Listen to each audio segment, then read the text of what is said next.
ইতিহাসে প্রথমবারের মতো সংসদ সদস্য নির্বাচনে জয় পেল হাত পাখা। বরগুনা ১ সদর আমতলী তালতলী আসনে ইসলামী আন্দোলন বাংলাদেশের প্রার্থী মাহমুদুল হোসাইন অলিউল্লাহ ৪,১৪৫ ভোট বেশি পেয়ে বেসরকারিভাবে বিজয়ী হয়েছেন। চরমোনাই পীরের নেতৃত্বাধীন দলটি প্রতিষ্ঠার প্রায় ৪ দশকের শেষে পেল এমন বিজয়ী খবর। প্রথমবারের মতো দলটি থেকে সংসদ সদস্য হচ্ছেন মাহমুদুল হোসাইন।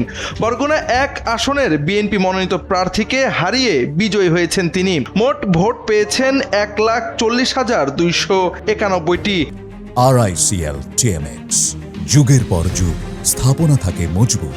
তার নিকটতম প্রতিদ্বন্দ্বী বাংলাদেশ জাতীয়তাবাদী দল বিএনপি মনোনীত প্রার্থী ও জেলা বিএনপির আহ্বায়ক নজরুল ইসলাম মোল্লা পেয়েছেন ১,৩৬,১৪৫ ভোট। এদিকে সর্বশেষ পাওয়া তথ্য অনুযায়ী দলটির নায়েবে আমির নিজ আসন থেকে পরাজিত হয়েছেন। এছাড়া এই নির্বাচনে দলটির আর অন্য কোনো প্রার্থীর জয়ের খবর আসেনি। ফলে নির্বাচনী দৌড়ে এটিকে দলটির সেরা অর্জন বলছেন কেউ কেউ। উল্লেখ্য, জামাত জোট থেকে বের হওয়ার পর থেকেই আলোচনা সমালোচনার কেন্দ্রে ছিল দলটি। নির্বাচনে একটি আসনও জিততে পারবে না বলেছিলেন অনেকে।